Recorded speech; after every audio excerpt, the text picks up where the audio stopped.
Hi, Ashley. I hear you like Game of Thrones.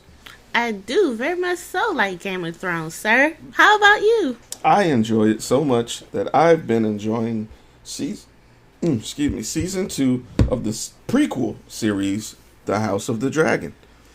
Oh my gosh, I love The House of the Dragon. Did you watch episode one? I did. In fact, I took notes. Why are we talking like this? We took notes when we watched House of the Dragon season one. We figured we'd do the recaps every Wednesday. Yeah, every Wednesday. Yeah, so this be it. We got notes. We watched it once independently because you had fell asleep and then you caught up, and then we watched it again for the note's sake for this. So overall, let's do this before we even get into it. How excited were you for it to come back? Honestly, I think my excitement has tempered down a lot because it has been, 2 years? Yeah, it has been a while. So, although I was excited to have something new to watch, it wasn't like, oh my god, like it wasn't that for me. But I am now more excited for Sundays Yeah, yeah. Sundays is for dragons and incest and murder. and murder. Um, so the episode opened with crows, leading to the Stark ancestor meeting with one of the sons of Rhaenyra, trying to make a treaty of sorts. I think the ancestor's name was Crichton or something like I missed it. I missed it so bad because or Craig. Or Craig. I was so impressed with that CGI bird that I completely missed it. It was that first entrance of them in the north when the king of the north, Stark, was speaking. He sounded so much like Jon Snow. Yeah, that accent was good. It sounded like he said, you know what, whatever accent this was that he was taking, I'm gonna duplicate it and make it 10 times better. Yeah. So now it feels like a real accent that's specific to the north. Yeah. And the way he was telling the history and the story, man, it brought so many parallels to what happens in Game of Thrones. In the future, yeah, it's like the same shit still happening. All right. It was hard. So let's go down our list because we got a bunch of notes we took. Like I got short form notes. I don't know about you. Ditto. I wanted Okay. to start first with the intro, the tapestry. The tapestry. Oh, the new intro, the show intro. Yeah, you remember in Game of Thrones they did it with like blood Blood and Stone. and stone throughout the kingdom, and this time they did it with a tapestry showing the history of the Targaryens before they got to whatever they call this thing. King's Landing. And then they show a few different scenes of what happens while of what happened right after. Well, yeah, it shows you everything that happened in season 1 of House of the Dragons, right up until we unfortunately see baby Ray die. Yeah. Baby Ray's son die. Yeah, that was a little wild. Yeah, that intro's cool. I like that. It made it a point to stain the tapestry with blood, showing the dragons fighting each other because we know that's coming. It's dope. It made me remember that no matter what, Game of Thrones and Game of Thrones related stuff would no longer be able whatsoever to change their theme song. It's gonna have to forever be this song, kind of like Power. It's got to be the song because it's iconic now for years. For like, I guess you could say almost 10 years now, if not over. Right, and no new orchestra. Yeah, keep them niggas rolling. All right. So again, we talk about starting with the Starks and the Targaryens talking. This the remaining son and the Stark ancestor who unfortunately drew the Black Rock in the lottery that we saw. Yeah, showing that it is a ritual, and it's kind of funny that Jon Snow ended up there inadvertently in the same predicament. Ended up where he belonged, what belonged to him. And he said something really cool. I summed it up by saying duty comes with the price. And Starks always end up in the winter, end up north because of the winter. And I meant that literally because of the winter, and also because of winter is coming, because he says it. Right. It's like he alludes to he knows that the King of the Dead is out there. The Night King is there. Yeah, it's a foreshadowing. Yeah, he mentioned it, and I will say the Targaryen son, right, the little one who's alive, was mentioning how happy he was because his ancestor and a Stark ancestor had the same treaty in the same place, and he was like, "Yeah, but your ancestor threatened him with a dragon." Right. He said, "At least you didn't come here to threaten me with a dragon." Right. So I had wrote the note: ancestor was a dick, Targ shit, dragon threat. Right.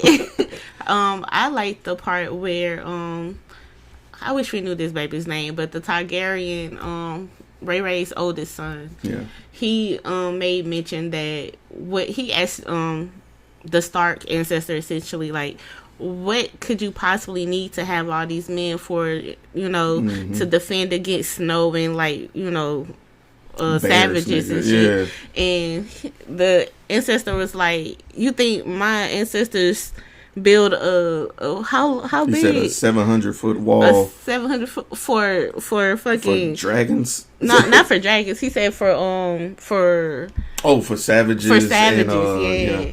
Because he said and I don't mean to cut you off, but he had said, like, when your ancestors, when such and such came, because Aegon was there. He mentioned he met with Aegon and they stood in the same place trying to get his allegiance.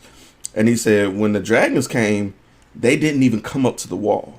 They didn't come past the wall. Yeah. That tells me that the dragons know what's up too. Yeah, the dragons can sense the danger. Yeah, if the dragons are scared of that area, bruh, like, come on. So that tells me something too, that the Targaryens don't truly know what's going on in the north. So like the Starks know. They're Southerners. They but have no they reason don't have any idea why that wall is there or what is happening in the north. We're going to come back to that point when we get to the round table section, because there's a point I want to bring up that I noticed. Okay. But yeah, you're very right. The families don't know what's going on in each. That's None crazy. None of them do. But ultimately, though, he was able to secure some men from the Starks. Yeah. He said, "I'll give you my graybeards," which is basically the old niggas. And the son was like, "You giving me these old men?" And he was like, "My old men are way better than anybody in the South." So he said, when I tell them to swing, they gonna throw, cuz they gonna fight till it's over. They gonna fight to the very end. So he got 2,000 of them. And let's talk about that key factor of loyalty right there that he brought up. When I tell them to fight, they gonna fight, my boy, because we gonna bring that back up too towards the end of this. War is coming. Death is beyond that wall. The dragon knows, and then unfortunately he got a raven. And I said, this text message is for you, because that's what it was. He was breaking news that his brother was dead to him. Yeah. Via text message. The face said it all. Yeah, man, because he's like, "Ooh, shit," and then he just looked at him. He was like, "Damn, why I gotta be the one to tell this nigga this?" Right, and then you just see the dragon flying. I'm like, "Ooh." Oh, baby. Yeah, and we get to I can't remember her name, but the auntie. Yeah, I can't remember her name either. Yeah, she's met with Daemon. And Damon's like, "Hop back on your motherfucking horse. We finna go ride on these niggas." And he says, I don't know if you caught it. He says, "Son for a son." Yep. He's the first to say it. He is the first to say son for a son. Yep. And she's like, "Nigga, I've been riding forever. I'm tired. I'm hungry. I want to see my people. I ain't going nowhere." Yeah, she had just got done patrolling the seas looking for the Targaryen son who was killed. He was looking for his body, but apparently, and she was also strengthening the barricade. Barricade, yeah. Not barricade. No, the blockade. Blockade to make sure that the Greens didn't pull up and trying to put some shit up with their dragons. They're also trying to cut off supplies to them too. Indeed. And then they have a little back and forth, and essentially Daemon pretty much says, "You didn't kill Aegon when you had a chance, so all this shit your fault." Yeah, so I made a note of mine that said that Damon blames everybody else. Oh yeah, he's deflecting hard as fuck. So in my notes, I made mention that he was blaming Ray Ray for not being around to lead the rebellion because she's grieving. So he blames her. Then he blames his ex-mother-in-law, which is the auntie, for not killing the Greens at the time that she escaped their dungeon. So he blames her. And then later on, we're going to hear him blame the prostitute for helping the Greens in season 1. So he's just blaming everybody except no accountability for himself. Because he too could have made some choices that would have prevented these things from happening, but he didn't. Do you remember who made him such a capable fighter? Damon? Mm-hmm. Who? I mean, not who made Damon a capable fighter. Damon heard about what's the fuck nigga name? Aemond, right? The original. And so you remember to humble him, he took him down and he introduced him into Christian in season 1, and that's when they were fighting and stuff. Yeah. So Aemond, yeah, the one-eyed brother. Yeah.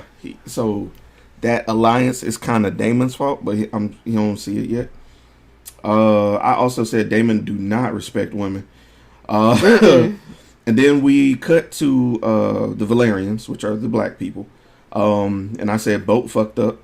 Lucerys, that's the second part, but the boat was fucked up. It's basically the Valerian king, or not the king, the leader, the black guy with the dreads. The one that's over the fleet, the navy. The master of seas is what they call him, or something like that. Master of ships, I think. Master of ships.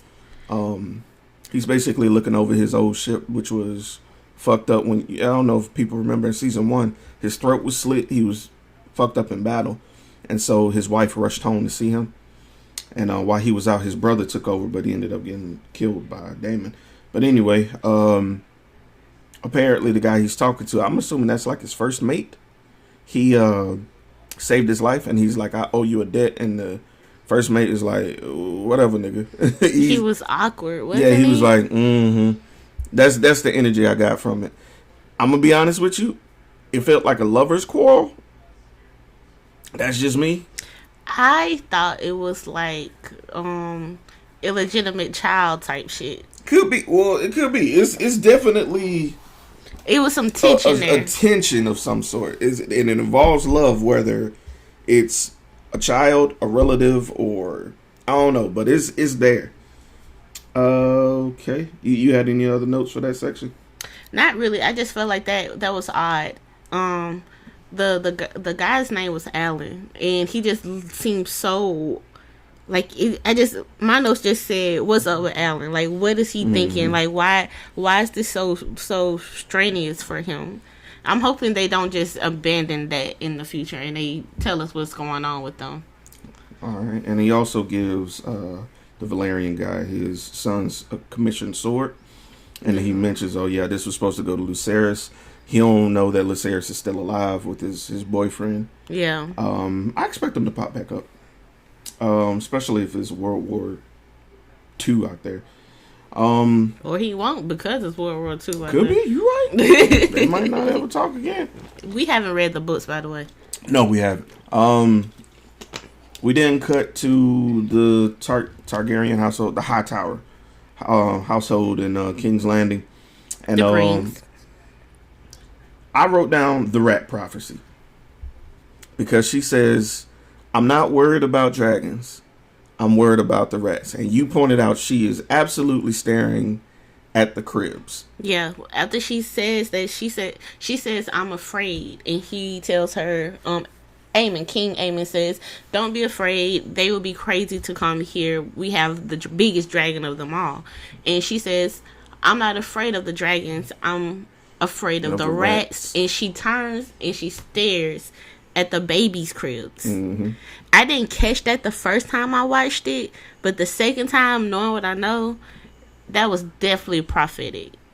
But I think nobody knows that she's prophetic over there. So I'm gonna be honest with you.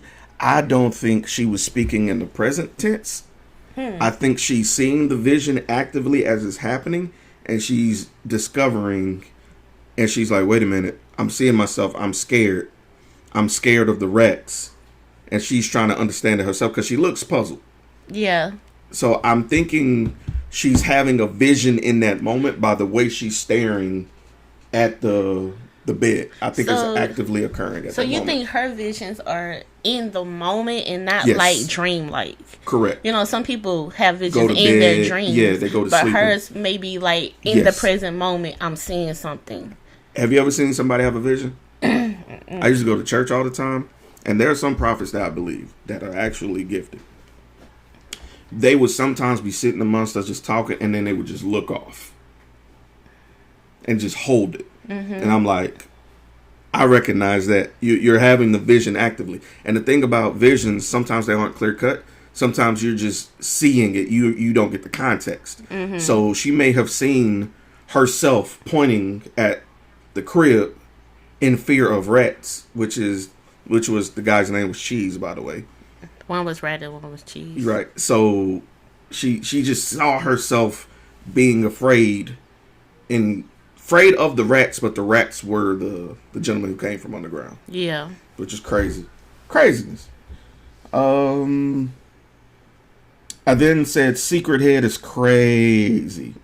What? Secret Head is crazy. Because we cut to Allison and Christoph. Oh. He was serving her up with his armor off. Just going to town. Boy, that was wild. So I wrote something down for that same one. I said that Allison gets top from Sir Christian.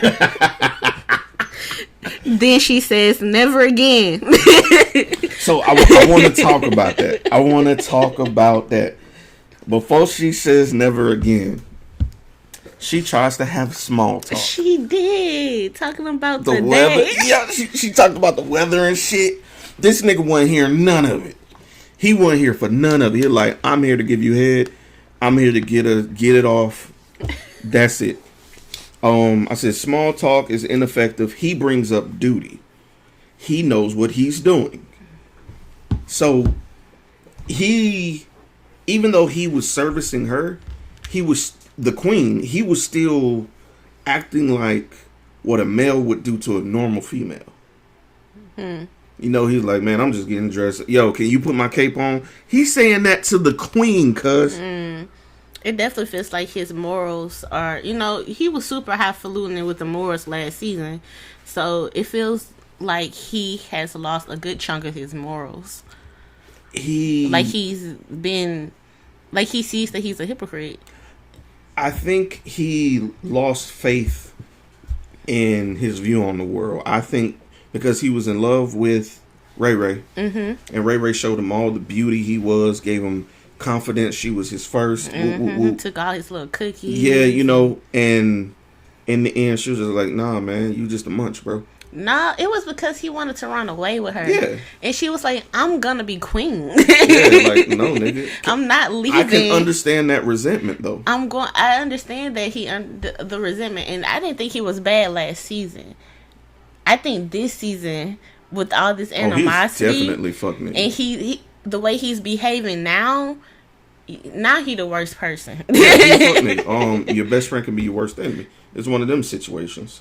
And he's so blinded by his anger for Ray Ray that he doesn't see that he's being manipulated by Allison as well. Absolutely. Allison is definitely manipulating him too, because she's taking your cookies without giving you honor as well. Mm-hmm. But you're okay with it from her. Because you remember, before he gave it up, he was like, no, a prince shouldn't do that. Yep. You know, not a prince, a knight shouldn't be doing that. You know, I have to be faithful to my duties. And now she gets to dip in the cookie jar as much as he wants, but he's not there. He's not real anymore. It's disappointing, really. We then get a cut to the meeting, the board meeting, as I like to call it. This was a lot of interaction in a small amount of time. Mm-hmm. The king went looking for his son, brought his son to the meeting, and the son is immediately harassing the Lannisters, which might be why the Lannisters absolutely hate Targaryens to this day. He's just giving them. You ever dealt with a bad kid and the parent just won't do nothing? What? He is going through it and can't say shit. I was like, Baby Jaharis was stressing Tyler out. He was stressing that man out. And then the king was like, is my son getting on your nerves? Is the future heir getting on your nerves? Yeah, bruh. And he was like, oh, of course not. What do you say?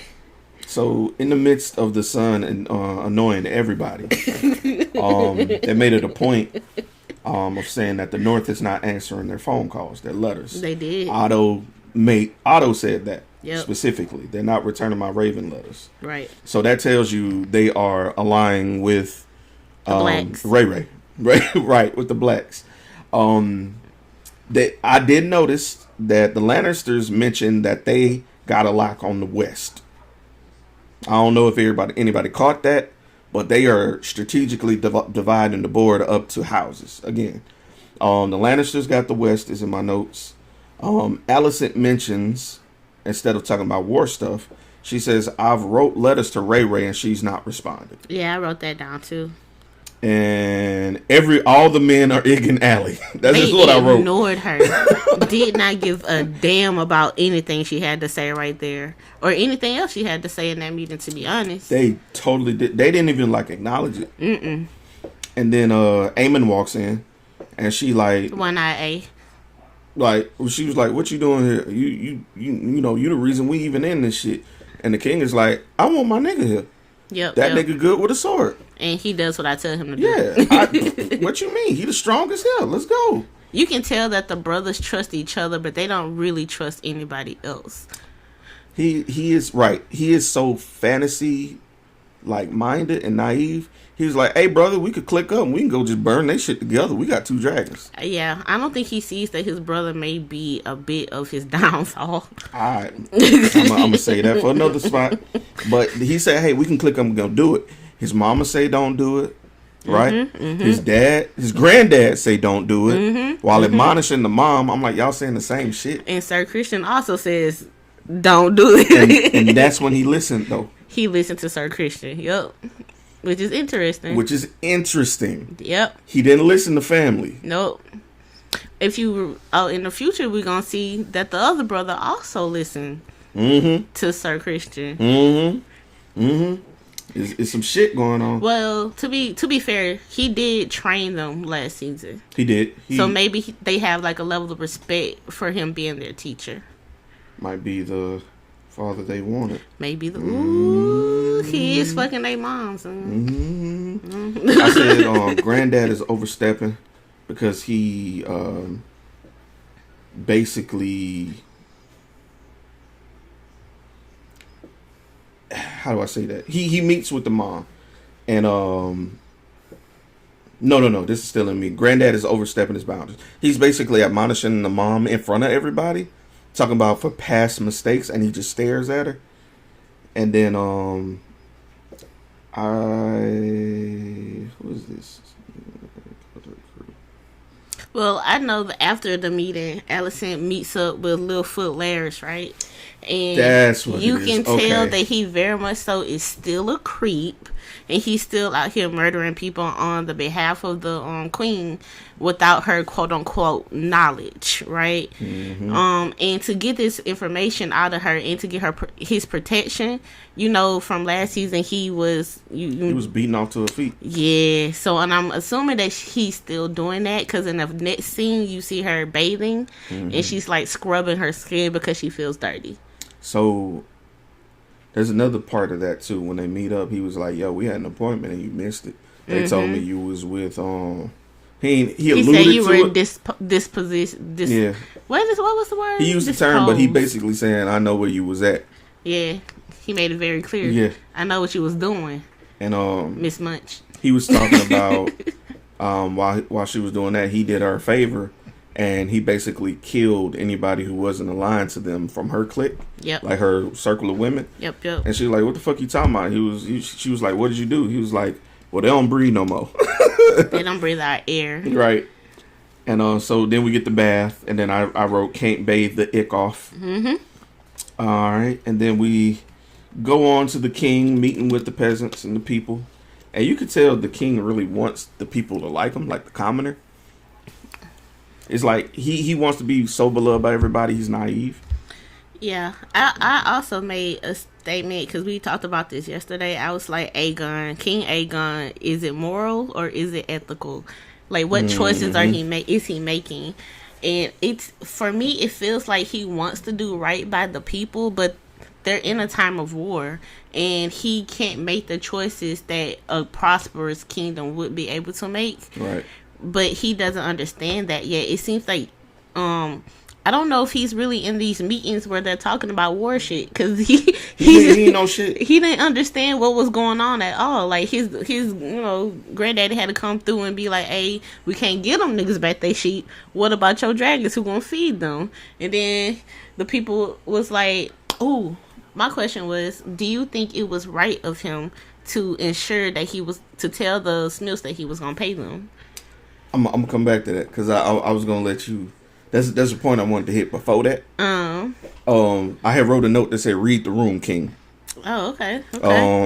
He just walked in there expecting just to be the magnanimous, hence the name. Yeah. And he wasn't able to be. He kept having to retract his statement. Yes.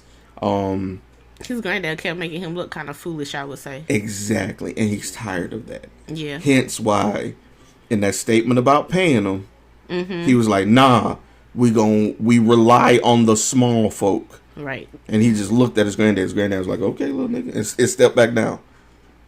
Is small folk their turn for commoner? I guess, goddamn, sure. Let's roll with it. I'm with it. I said, sheeps ain't free. I also said, why are you telling unconfirmed battle plans? That was the point I wanted to make. Oh, yeah, when he brought up the blockade. And he was like, me and my brother I sent my brother to go do that. And I was like, why are you telling your business? He doesn't understand that these are things that you need to keep within your boardroom. And he was just saying whatever. After he said that, they panned to his granddaddy, and he was looking like, "Bro, why the fuck? Yeah. Why did you say this?" And then, after, like you said, talking about paying the iron workers, I wrote the note, "Get off my podium, old nigga." He definitely is tired of his granddad, basically, because his granddad was gonna be like, "Hey, don't don't do that to them as well, because we also need the money." Mm-hmm. And you made the argument that maybe they don't have the money to pay them yet. I don't think they do. And money has always been an underlying problem for the kingdom. Always. Yeah, in Game of Thrones and House of the Dragons, they've always had issues with the coinage. We didn't switch to Laris again. Wait, before we move on, sorry. do you think that this war is going to be the war that sets up the Lannisters to be who they are in the future? 1,000%. Absolutely. Because right now they are not it. They are the master of the coin, but they're not rich. But yet you're right. But you can see where the hatred is coming from. Yeah. You can see the disdain, because every Lannister, when they talk about the Mad King and them before, they were absolutely tired of them niggas. Indeed. And keep in mind, this is 200 years before. There's 200 more years of this bullshit they got to deal with. You 100% correct. Man. All right, so you ready to move forward? Or you got more? Did you mention what Aegon said? Oh, my bad. About the paying the iron workers? No. I'm sorry. I meant to say about the conversation him and Littlefoot had. That was my next point. I said I meant to say power move. I said Laris makes a power move. So he rolls up on the king. And I'm like, yo, King, it did me good seeing you little ass up that little nigga. My dog. And he was like, man, that's cool. You know, Otto, when I was a kid, Otto was the hand, for the king. And your daddy. He was the hand to your daddy and the hand to his daddy. So let me holler at you real quick. See what's going on. And don't you want to be your own king, though? You know what I'm saying? Otto served your daddy, bro. Mm-hmm. Don't you want to be your own king? Mm-hmm. You know what I'm saying? That's all I'm saying. It's just that old nigga who's the hand served your daddy. Mm-hmm. And I got the same vibe you got, because I wrote that Littlefoot tells Aegon that he don't need his granddaddy to be his hand. Mm-hmm. Like, essentially, go ahead and pick your own hand. Like, you are the king now. You don't have to follow the ways of your father. Choose your own path. And I think it really resonated with Aegon at that moment, because they had just walked out of the room where they were speaking to the common folk, and his granddad had consistently interrupted him to essentially embarrass him, for the most part, in front of his own people. So I think that in the future we're gonna see a conflict where Littlefoot and Otto go head to head, and I'm looking forward to that. Yeah, man. I put he's a manipidipper. That's short for manipulator for us. We then cut to Otto walking in on Alicent, and I made it a note that Alicent was pissed because she had been waiting for her dad for hours. Mm-hmm. And the thing about that is, again, another woman being disrespected, regardless of her title. She feels like, yo, remember I'm the queen, nigga? I am the queen, and you held me up for hours. He was like, man, we had a bunch of work to do. Which is what niggas do. I ain't even going for it. Niggas do that. Well, she's the king's mother now. She's like the queen dowager. But as far as like, okay, you're right. But I guess I'm thinking in terms of the face. She's not the face anymore. Well, in the face of like female royalty, I think they view her more than they view the Targaryen sister. Helena, I think that, of course, in terms of power specifically. Oh, power specifically, yes. But you have to remember what kind of power structure you're in. Alicent isn't supposed to be in these rooms at all. But I understand. But do you remember when Joffrey was king? Who did they view as the queen for real? His mom, because Joffrey was a minor. I understand. And Aegon's a minor. Aegon young. He's a baby. But Joffrey was like less than 16 or some shit. I think he was like 14. Aegon looked like he fresh 15. I think Aegon let's give him 17. I like how we wrote 17. Okay, let's say he's 17. I'll give him 17, but still, in terms of the view of the people, when people think the queen, they think Alicent. They think the High Towers. You know, nobody's saying Targaryen right now. Let's be for real. You think so?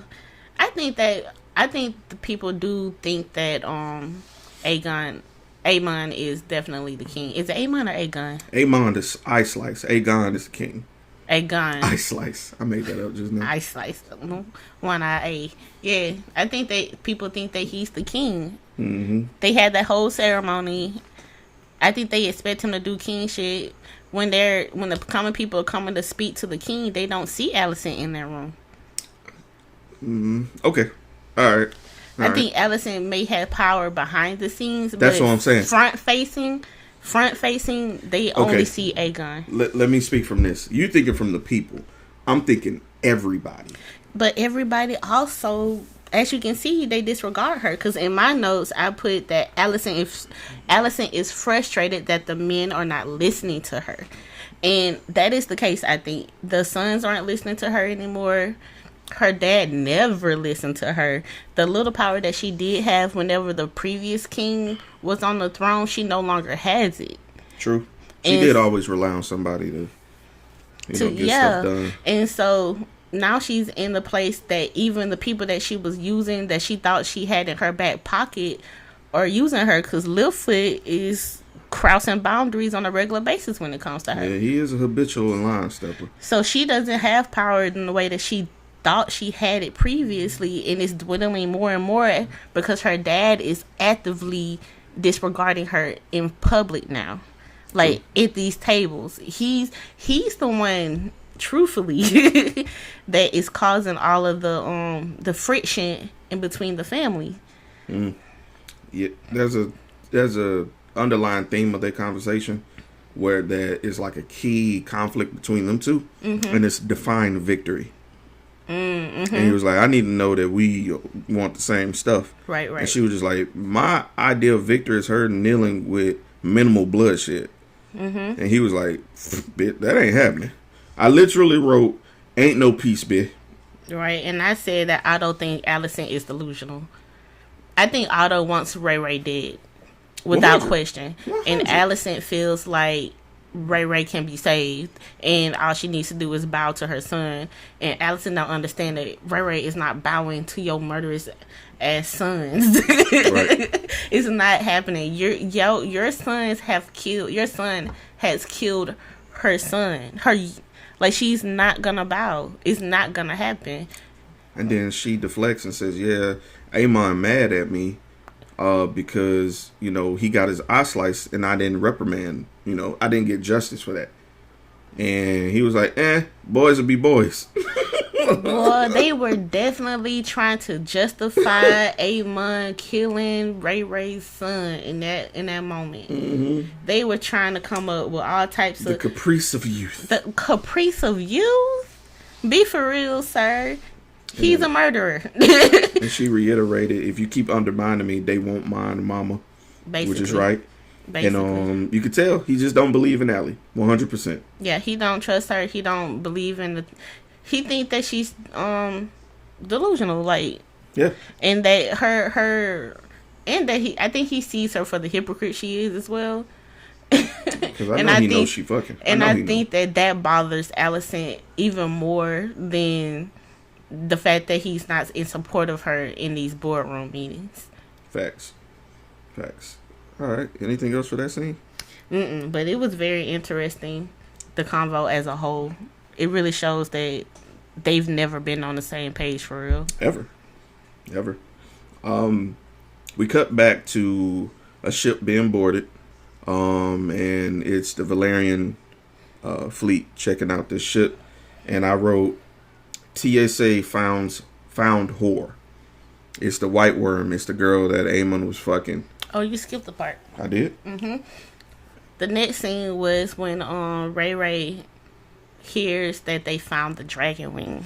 Oh, yeah. So she has that moment. I was speechless, and you had took a bathroom break. Yeah. So Ray Ray is on SiRR, her dragon, and... SiRR. Ain't that nice? I like that. I like it because it's from Mortal Kombat. So go ahead. Oh, of course it is. But she sees the fishers bring in one of the wings of her son's dragon, and attached to the wing is her son's like cape. Mm-hmm. And maybe a piece of his body as well, but they don't show that. And come to find out, according to the book readers, the Game of Thrones book readers, SiRR is the mother of the dragon that was killed by Valerian. So it wasn't just that Ray Ray was grieving her son, but SiRR was grieving her baby as well. So they were both mothers grieving their children on that beach. And I thought that was really powerful, because at a point in the in that scene, Ray Ray starts to break down and like truly cry, because she sees now that it's real, that her son is gone. And SiRR also kind of like howls and like screeches, because she too sees that her baby is dead. So it was just sad. That was one of the saddest moments. And I also wrote right there that every time we see Ray Ray in a scene, she's in a different stage of grief. Mm-hmm. And she's portraying it multiple different kinds of ways. And I think her actress is top tier. I don't even know what her name is, but she one of the best. I gotta find out her actress's name. Mm-hmm. But yeah, top tier. 10 out of 10. Alright. So, next scene, officially. Boat inspection. TSA finds the hoe. White Worm. And White Worm is an information broker. She has no allegiances with nobody. You know, she smash Damon occasionally, but she pretty much just deals in information. So I got White Worm versus Amon. This conversation is interesting. Because he's trying. This is like emotionally unintelligent versus emotionally intelligent. Because he's trying to pass blame on her like he did everybody else. Mm-hmm. And she like, Damon, nah, bro. You even do that. I ain't got nothing to do with that shit. They paid me for some information. I gave it. your actions are y'all's actions. You ain't finna make me feel bad. Right. And he just kept trying. Because he used her in the same way. Right. And she brought it up. I sell secrets, not loyalty. Period. And you know what I'm saying? And I put, you mad? I don't owe you shit. And then he pretty much was like, lock her up. She's a traitor. And I wrote a note. It's everybody's fault but Damon. Man, he gonna blame everybody else. What you got? I pretty much said what I said when I mentioned him blaming everybody else. Mm-hmm. He outright blames her for helping the Greens get Aegon on the throne, and because she did play a part in hiding him and making sure that he was safe from specifically Daemon and the twins. Okay. You remember the twins, Eric and were they both named Eric? Eric and Ulrich or something like that. And I felt bad for them this episode too. I wanted to bring that up too because the person that he ran up on, Damon, on his little warpath, was one of the twins. And he was like, yeah, blah, blah, blah, blah, blah. You know what I'm saying? This wouldn't be happening if, I wasn't dealing with you and your traitorous ass brother. Yeah, he blames the brothers. And this nigga basically said, I'm so loyal, I abandoned my bro for y'all niggas. That's exactly what he said. That man said, we pledge an oath to protect the family, the Targaryen family. What do we do if the Targaryens fight each other? And they separated based on that fact. And one brother chose one side of the Targaryens and the other brother chose the other side. I don't think it was right of David to blame him for choosing him, essentially. Like, right. Why you gonna, villainize your ally? He was just blaming everybody. I like that of everybody. Like, everybody's like, bitch, don't bleed on me. Like, you ain't finna abuse me, bro. And that's another thing. Damon need to come to terms that he's not royalty like he thinks. He not the king. He always wanted to be the king. Always trying to throw it, and everybody like, bitch, you Damon. Like, Damon. Stop it, bro. What his ex-mother-in-law said. I would do it if he was the king. Right, if he was the king, yeah, I would do it.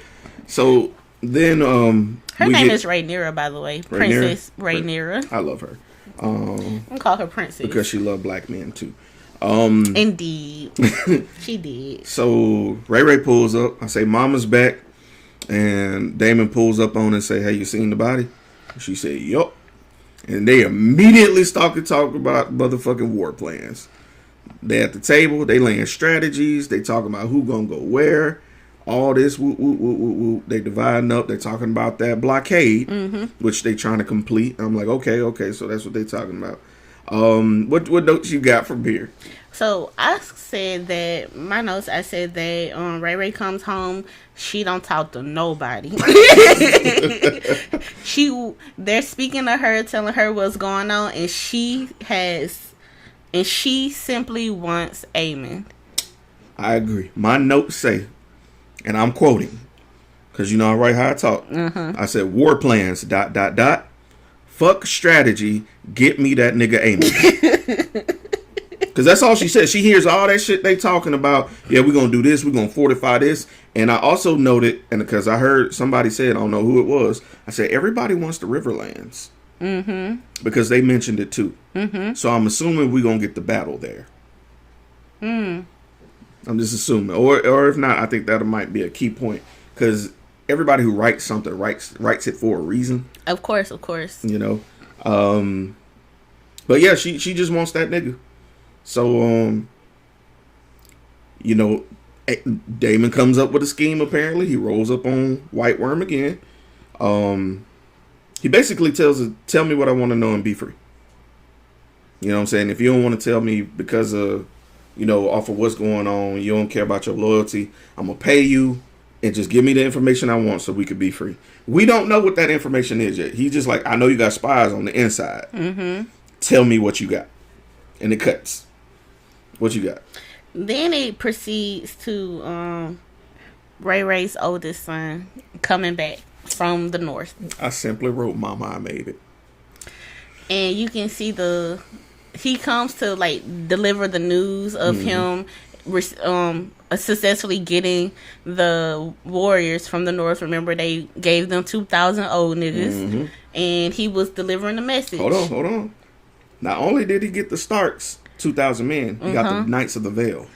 Right, I was just about to say he also had the Knights of the Vale, but none of that shit mattered because the moment Rhaenyra saw her baby, she like you could see the relief on her face because she was like, "Thank God he made it home." I think she was also not only was she grieving her middle son, but she was stressed about her older son not making it back. Yeah. So they have this moment where his voice literally starts to crack in the middle of him telling her everything he had accomplished, and he breaks down, and she just pulls up and hugs him, and they both just cry together, and that was so heartbreaking. But yeah, so heartbreaking. But goddamn, that girl be acting. Yeah, she did. She did. Her facial expression, because she went from like not evil, but just. She was blank, yeah. Like, before he walked in, she was just blank.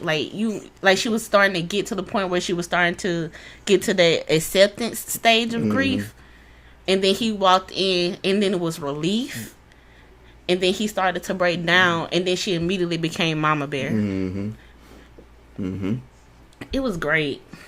And then we had the wake, which was paralleled with Alicent lighting candles. Man. The brother and his kid was throwing, their offerings up to the gods for him. Yep. Alicent was like, she's so torn about this death. She don't know if she deserves the right to pray for her grandson's death, in the afterlife, because she's fighting herself about lighting this candle. And she finally does, and they mirror it with Mom Ray burning his coat that she found. And her lighting a candle, saying his name in remembrance for him. So it's like both of them remembering the grandson and the son at the same time, which goes to show they are so close and so connected, but so divided. Yeah, they used to be close. Yeah, besties, man. And I wanted to just make mention that the youngest son tosses in his carved into the offering to him. Yeah. That was so sad too. That's what I had though. I also put that the Team Black have a memorial while Alicent prays for her family, because she makes prayers for her sons as well, and she also prays for Viserys. So my next note. Here we come, y'all. Trigger warning. Bruh. Trigger warning. Yeah, trigger warning. You ain't seen it. If we're spoiling it for you, trigger warning. And if you don't like hearing gory things, we'll see children getting hurt, and we will see you on the next episode. Right. Might want to skip this ending. So Daemon pulls up to King's Landing. Just rolls the fuck up. Knocks on the door. He rolls up to the gate and talks to a guard. And it's like, yo, I hear you don't fuck with them high towers. And the guard literally said, yeah, fuck the high towers. Bet, my boy, I got some money for you. I got a job. Wait, before we move on, TikTok have been calling it. They said Daemon rolled up in his murder cloak, ready to handle business. Oh, God. In my notes, I said Daemon. So I said at the point where he rolled up, I said Daemon's pull-up game crazy. And then when he talked to the dude that handed him the cash, I said, nope, recruit game is crazier. But you got to remember, he was the one that trained those guards. Because they called him commander. They called him commander. So they probably still very much so loyal to him. Not necessarily the crown, but specifically to him. Right. So that goes to my point that I mentioned earlier about loyalty. No, some people have duty, and some loyal to what they know. And I think there are more soldiers that's going to follow suit. I'm 100% sure. With Daemon, excuse me. I don't think the Greens got shit right now. They in a bad look overall when it comes to like resources and families. We're gonna see. They recruit this nigga named Cheese, who's a mouse trapper. Yeah. You see him. We actually see him in the opening early scenes of King's Landing of this episode. He was the guy that was carrying those rats and putting them in the trap. Oh, I didn't notice. That was him. So they're like, yeah, we need, to know the back ways into the castle. He was like, yeah, I know it like this better than the shape of my cock. So I said, cock shapes familiarity, question mark. And then, so he's going over, we cut to Amond and Christian, the night nigga who be Sir Christian. Yeah, Christian. So, right, that nigga, you know what I meant. They knew what I meant. Sir Muncher. Yeah, Sir Munch. Yes. So they having full blown battle plans. Just them two. Mm-hmm. Full blown battle plans. Which is wild because the hand ain't there, the queen ain't there, the king ain't there. Right. It's just them two niggas. Yep. So they comparing ideas. And something I forgot. I forgot that Amond was a weird kid. And weird kids always know the strangest details about shit. He knew when he walked into the war room during the board meeting, he immediately went to the wall and was like, yo, we need to attack this, and this, because this is the way we'll handle the war. Mm-hmm. I think he's on the autistic street. You think so? His lack of, like, emotional understanding. But tactical prowess? Yes. I think he's on the spectrum. He might be. He's also a little bit of a sociopath. Not correlating the two, but that's what I got from that. But they're all incested, so. True. True. So I said for that scene that they ended up speaking about, Eamon's mom. And Eamon basically says that she blames him. And he ultimately feels like she's a hypocrite because he's not the start of the war. It's her essentially usurping the throne. Mm-hmm. And did he lie? Which is wild. Did he lie? You're basically admitting the invalidity of your brother. Ain't no basically out loud with his chest. I don't think another nigga though. To another nigga who ain't related to you. To the nigga who fucking your mom. But Sir Christian was like, hey now. Hold up. And he defends Allison and brings it back to Ray Ray. Because he's still hurt. Always a messy ass bitch bringing up somebody who ain't in the room. He basically says that Rhaenyra is the reason why Allison is now the way that she is. And that Rhaenyra poisoned Allison. And I just want him to know that I need you to come up for air at some point in time, sir. He also talks shit about his brother. He does. He talked about his inability and him focusing on the wrong shit. He's tired of granddad too. Mm-hmm. He basically don't like nobody, which is odd because I'm like, man, the way you talking, if it weren't for them circumstances, you would be allied with Ray Ray. If you remember last season, he won all that press that his brother didn't want to be king. He wasn't. He won. When they was looking for him, he was the least stressed. Mm-hmm. That's true. So I always kind of felt like Aemon wanted to be king. I feel like Aemon and Daemon is the same person. At different ages. Yep. That's what it is. At different ages. But did you catch him say that he won't smoke with Uncle Daemon? Mm-hmm. And I was like, I think you're going to get it, but I don't think you're going to win. I don't either. You real young. Your pants is real hot right now. This has already happened, bro. Back when he was bullying his son and he stepped in, bro.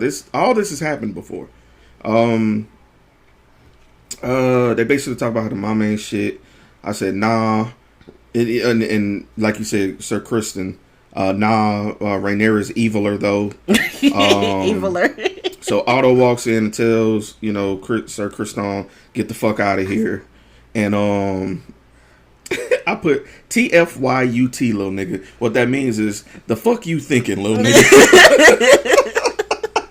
Because he's trying to reprimand him like, man, you up in this bitch having battle plans without me? I'm the hand. He was like, bro, you need to talk to me. Why is you talking to that nigga? Talk to me. Nigga said, yo. And Damon says, granddad, I'm trying to do this for my family. I'm about that action. Yeah, amen. And, yeah. And he's like, look, you will get to have your war, but you're stepping on my toes, little nigga. Essentially. You're stepping on my toes. And I like that check. And then he immediately starts playing the brother versus the brother. He was like, we both know your brother ain't capable for doing such and such, so I need you. You know, you the strong one. Which is him playing the kids. He is one thing that motherfucker can manipulate. He's a manipulator. I do think that eventually he gonna get rid of Sir Christian. Yeah, and so I think him and Littlefoot finna get together and fuck that nigga up out of here. Gonna have to. They gonna realize it, bro. They gonna put 2 and 2 together, and you know how it's gonna. Never mind. We're gonna get to that. We're gonna get to that. So we cut to Cheese and the guard who got hired. They're walking around navigating and stuff, and they pass through the King's Court where Aemon is sitting down with the regulars. With his little homies. He Obama and he with the people. You know what I'm saying? Talking it up, drinking, just chatting it up. Woo, woo, woo. And they low key dissing him, and he too drunk to catch it. His bros. They are low key dissing him, and he's just too drunk to catch it. So they continue on, and I did say, damn, he does believe in class unity. He did mention that. He was like, yeah, I do want to focus on, like, the entirety, you know, but my family don't really want me to do that. And I'm like, damn, he oblivious. I think Aegon would have been a decent king had they not been in war.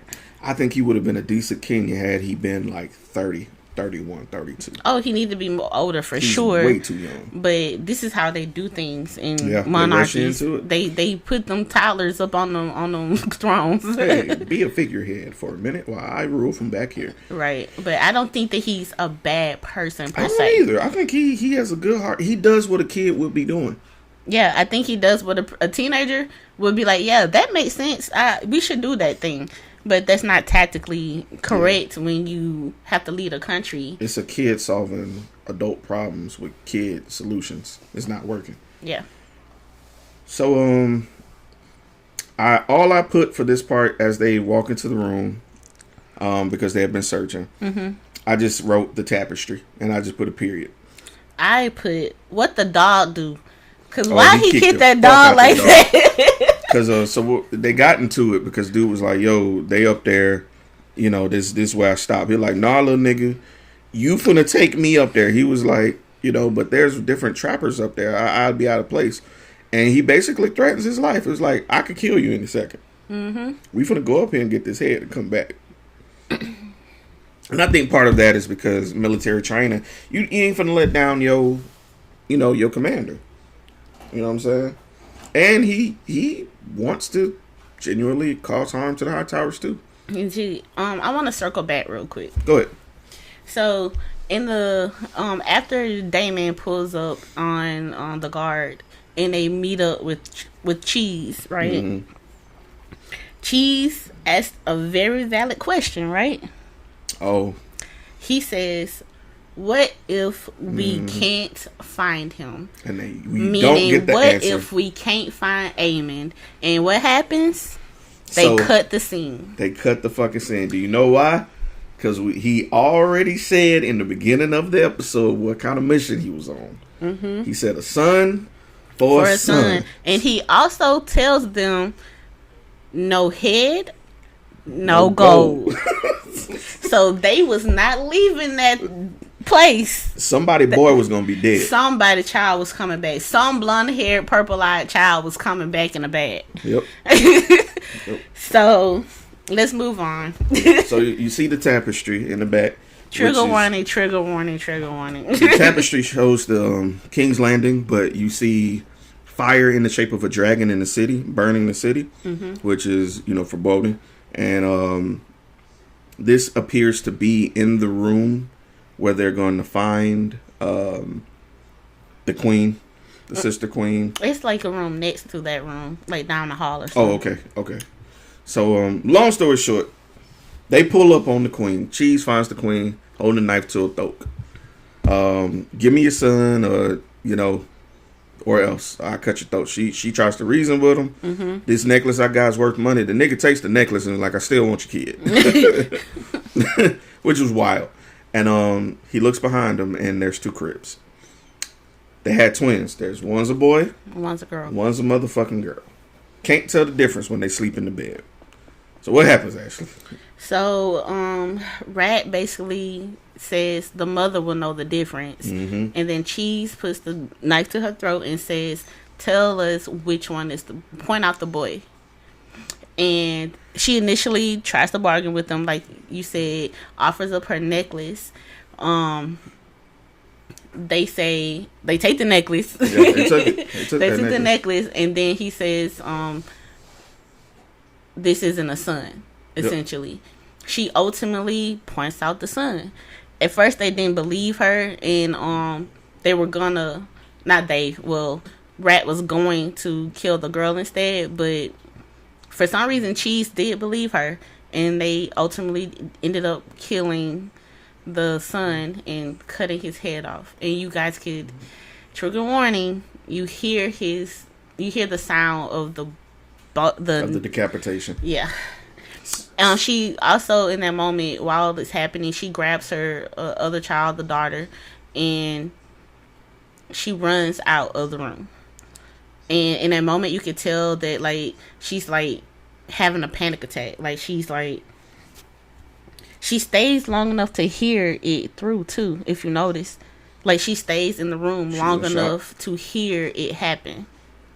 So, she hears him, like, muffled scream, cry, and then the sound of it cutting. Mm-hmm. And then she leaves. And she, like, runs to her mom's room. What's she doing in that room, Jeremy? Fucking. She was fucking Kristen.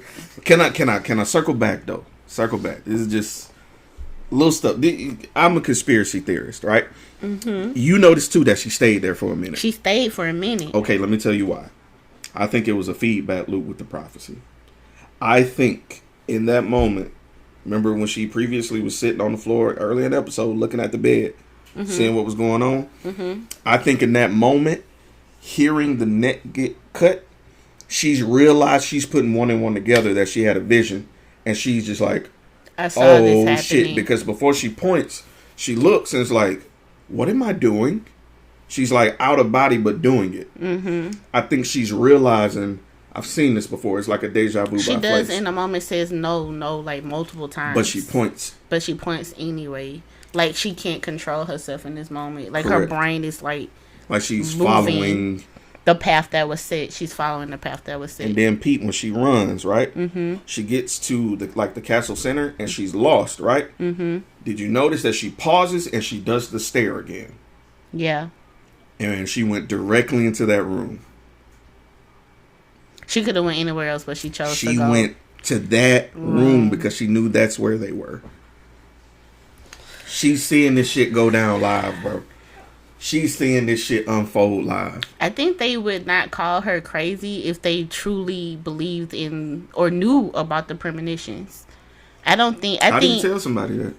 I think that. I think the Targaryens know. I bet you Rhaenyra knows. I bet Ray knows. I'm pretty sure that it's probably like historical context amongst like word of mouth stories amongst the Targaryens. Mm-hmm.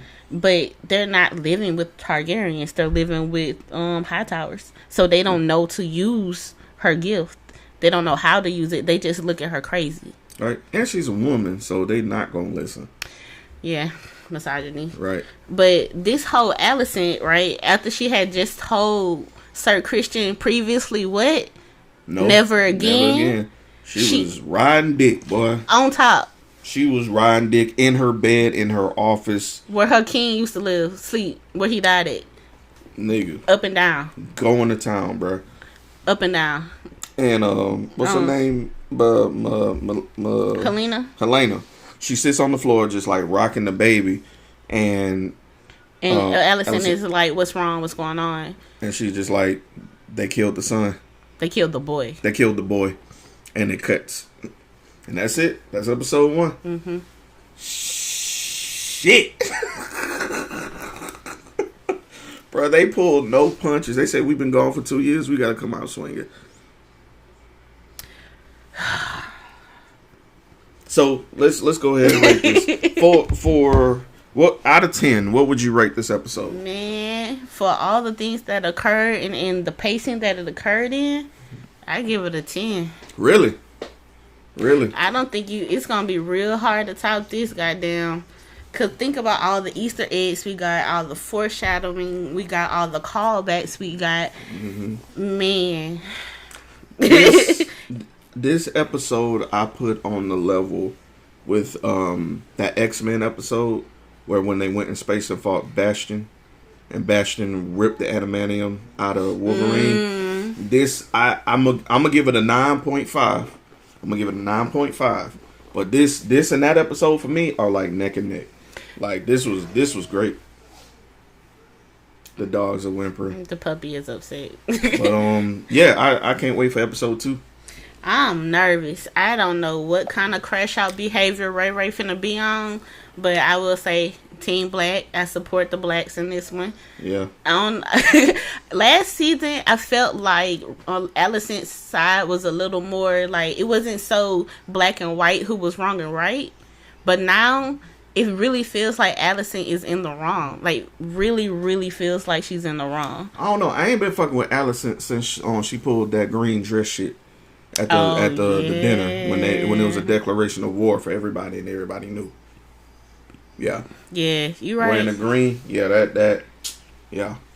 That's I still ain't forgave her for that shit. And she cut right that same day too. Yup. Sure did. Well, let's see how it goes. I want to know how the season gonna end already. Man, not yet, cuz. We gotta enjoy the ride. Quit looking down the street. Looking down the street. I can't imagine. You know these book readers, they low key snitching but already. This is Game of Thrones. They don't necessarily go by the book like people think. They right. wait for a pivotal point and then swerve your ass. Because they definitely cut out certain characters. Good. I don't want to know nothing. I like being blind. So I like being a filthy casual. Yeah, so shout out to all the book readers out there. No disrespect to y'all. And shout out to the audio bookers too. I respect it. We ain't got time. It's not that we ain't got time. I've started with the visual aspect and I just want to stick with it, you know? I ain't mad. Hey, do you know, sometimes the show is where you start and the show is where you want to finish. But some people get started with the show and decide that the show taking too damn long. They got to know what happened now. Yeah, they gonna Wikipedia or somebody on TikTok gonna give a rundown of the book. What's it called? WikiLinks or something like that? Yep. So, alright. We finna go. Thank y'all. Let us know what you think, man. I don't know what we're gonna call this. This isn't a comfy combo, is it? Nah. This is just a review. Yeah. So, House of the Dragons review episode 1. We appreciate y'all for listening, and we'll holla. Bye. Bye. Get out of my house.